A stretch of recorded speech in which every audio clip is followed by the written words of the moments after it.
Soloing is the practice of playing through a CRPG with a single character, foregoing any and all teammates in games that are balanced around having 4 to 6 party teams. It's typically done as a challenge that demonstrates a mastery of the game, especially when you manage to solo without ever dying.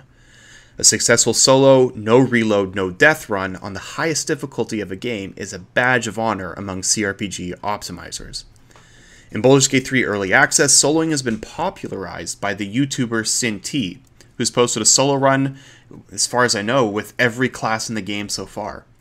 In the comments of my tier list videos, Sin-T's impressive runs are, on occasion, brought up, sometimes just to compare me to them, or to group me with them as a Baldur's Gate 3 optimizer, and I'm flattered by the comparison. They are clearly very skilled, so I'm in good company. However, other times, Sin-T's runs are raised as evidence for how some of my opinions are wrong. For example, I remember one commenter arguing that I was wrong to rank wizards higher than sorcerers, since sorcerers are better soloers, and here Sin-T's videos were offered as proof. Now, I can see their point. Soloing is the ultimate challenge, so if one class is better at soloing, it must be the better class, right? Not in my tier lists. See, I deliberately do not factor in soloing in my rankings on anything in Baldur's Gate 3. Every ranking video I've released on this game assumes you are playing with a full 4-person party. I do this mostly because I expect that this is the kind of ranking which will appeal to the most people, but I also do it because I just don't like soloing in Baldur's Gate 3. If you like it, that's great. Don't let me spoil your fun, but also, I just don't get it. Honestly, I just don't see where the fun is at all. This video is going to explore that. The ironic thing is, my whole identity as a CRPG guy began with soloing. Back in 2019 and 2020, while I was in grad school, I started spending my free time soloing the CRPGs that I loved. Started with Neverwinter Nights just because I didn't like how companions work in those games. After that, I moved on to Baldur's Gate 1, where I got completely hooked. I completed, if I'm remembering right, 4 or so different solo runs and attempted a no reload insane difficulty solo too. I believe I died in the Cloakwood Mines in a really unlucky turn of events. For the fun of it, when that was done, I wrote a short article about the 3 solo builds I liked the most, and I sent it to my brother, who is also a Baldur's Gate enthusiast. After that, I moved on to Pillars of Eternity 1, where I started solo, no reload, Path of the Damned runs with the Wizard class. That turned into one of the most rewarding game experiences of my life, hands down. From what I gathered at the time, most soloers stealth past difficult fights in Act 1, and I didn't want to do that. I really wanted to see if I could clear Act 1 without putting any points into stealth at all. It took a lot of research, but eventually I was able to do it reliably. I wrote a detailed guide on what spells to choose, how to clear the most difficult fights, and I sent that to my brother as well. At the time, he was learning to do website design as a side hustle, and he needed some practice and something to add to his portfolio, so he designed a website, acesguides.com, for me to post my articles on. While he was building it, I discovered Baldur's Gate 3. I did end up posting the 3 solo builds for Baldur's Gate 1 on my website. The Pillars of Eternity Wizard Solo Act 1 guide is available for my patrons.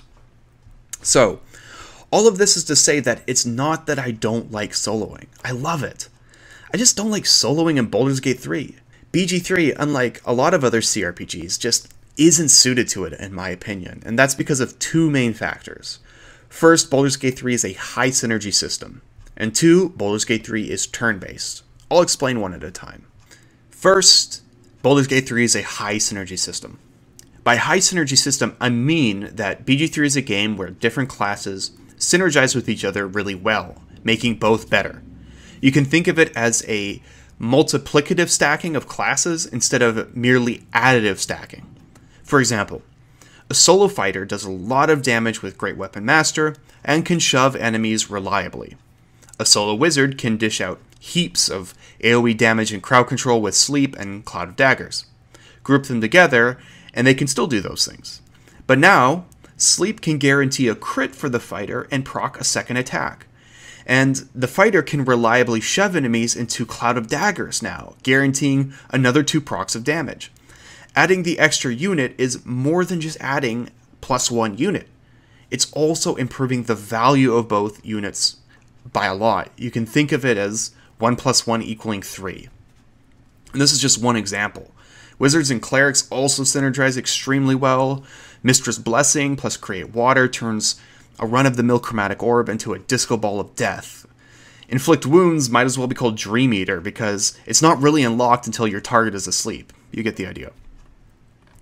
Naturally, cross-class synergies exist in every CRPG, but what really makes a game high synergy is when most of the game's interesting tactics, and thus the fun of the system, is in those synergies.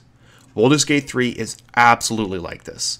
I mean, of course it is. It uses the 5th edition rule set. The whole point is to team up with your friends and work together, which is also Larian's niche in the CRPG space as well.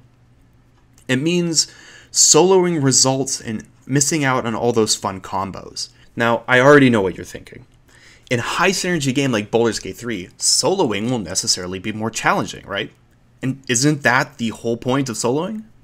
Yes, at least in theory, it is more challenging, and that is the point. But you know what else is really challenging? Recreating Renaissance art while only holding the paintbrush between your butt cheeks. Trust me, it's challenging, especially mixing the colors. But is it fun? Okay, bad example, it's actually kind of a good time. But you get the point. Not every challenge is a fun challenge. And soloing a game where most of the fun is in setting up cross-class combos isn't a fun challenge. At least not for me. But all of that said, the biggest reason that I don't like soloing in Baldur's Gate 3 is just because it's a turn-based game. If you don't know, the turn-based versus real-time with pause debate is a heated one. There are a lot of people like me, people who played the original Baldur's Gate series when it was new, who really don't like that Larian has made a Baldur's Gate game that is turn-based instead of real-time with pause. Personally, I'm cool with the switch. I've always slightly preferred turn-based games, even when I was younger. First time I played Final Fantasy Advanced Tactics back in 2004, I distinctly remember wondering why Baldur's Gate 1 and 2 abandoned the turn-based system of tabletop, since it obviously works fine in video games. Real-time with pause has its upsides though. It trades control for continuous action. Like I said, in general I prefer the control of turn-based, but if I'm soloing, it has to be real-time with pause. See, the big problem with turn-based, the problem everyone has known about forever, is that it's not fun watching the computer take its turns. It's fun when it's your turn, but then you do all your stuff and you just have to watch while 5 to 6 AI zombies move around and mindlessly attack in predictable patterns. Soloing in Baldur's Gate 3 takes that problem and multiplies it by 4, because you're getting a quarter less turns to have fun on. I find it absolutely maddening. I honestly don't know how Cinti and others can stand it. On the flip side, soloing in a real-time with pause game is actually more fun. The big problem real-time with pause has is the tedious burden of micromanagement. Pausing every half second to issue a few commands gets old quick, and in a standard party of 6, that is what you have to do to run them optimally. And when you're out of practice, or like me, just lazy, it's more common for 1 or 2 of your casters to spend an entire encounter or more inefficiently auto-attacking with their sling. But all these problems go away when you just have one character to focus on. With only one character to control, you can focus on perfect micromanagement, and it's never overwhelming, and you're always moving. Let me show you an example. So, this is Pillars of Eternity. As you can see, I'm playing on Paths of the Damned difficulty, and I'm playing a solo wizard. Right now I'm level 3, this is very early in the game. Almost level 4. To hit level 4, I need the experience of beating a bandit camp that is located right up here. And for the life of me, I have never been able to reliably solo it in a straight up fight. So I had to develop this little trick. Obsidian has placed a camp of trolls here. We're going to leash the trolls to start. Fleet Feet's going to give me bonus movement speed and disengage, which we're really going to need for this fight, because as you'll see, it's all about avoiding aggro. This is just a standard health buff. So I'm gonna leash these trolls. I want them really close on me before I aggro the camp. Okay, here we go. Alright, so you can see they formed a nice little wall here. I'm gonna try to use that wall to avoid aggro. Have the two camps aggro each other. Okay, I've got a troll on me, and I've got this druid on me. There we go. Alright, so now that I've avoided aggro, I can start casting my buffs. That's good for now.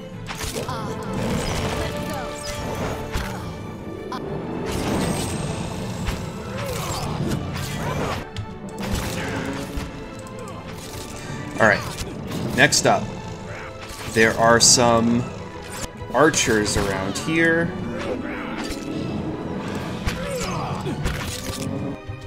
Where are these? Oh. Here they are. Take out the archers. Just check the health bars, see how everyone's doing. One troll down.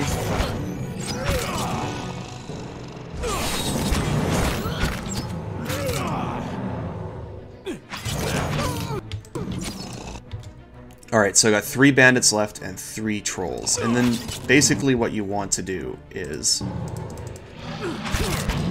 make sure that you take out one at a time. Let's go. This bandit leader's a real pain, so focus him down first.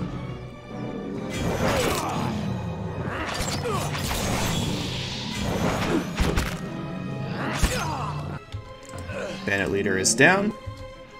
Now I will take out a troll.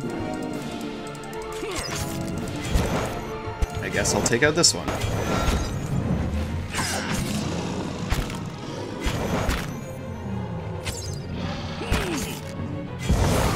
Let's go.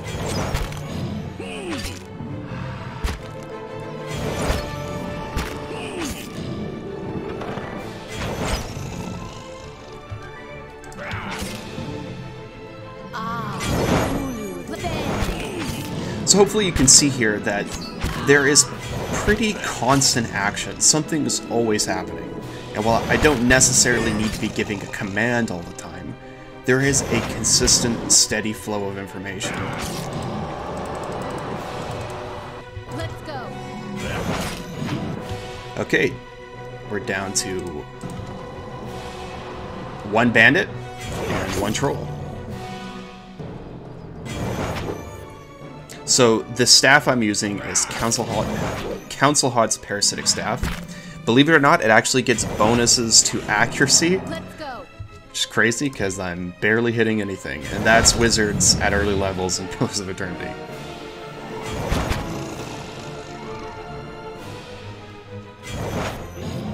And there you go. I have now cleared both a bandit camp and a troll camp. Hopefully you see what I mean. This fight was fun and tactical, and even when I'm just controlling one person, there was always something to do or react to, so I was constantly active, looking around, checking health bars, etc. That's very different from a turn-based solo where I spend 75% of my time just watching enemies take their turns. And that's it. Thanks so much for watching, guys. I've got a lot of videos coming down the pike. I just wanted to let you know that because I've been MIA for a while. Just been really busy with some in real life stuff and just busy with my paying day job. But I've hit a point now where I can really focus on making videos, and I have plans to make it up this last month where it's been just a drought. Hopefully I can make it up to you guys with a flood of content, so please subscribe if you aren't. There's a lot of videos on the way. I'll catch you next time.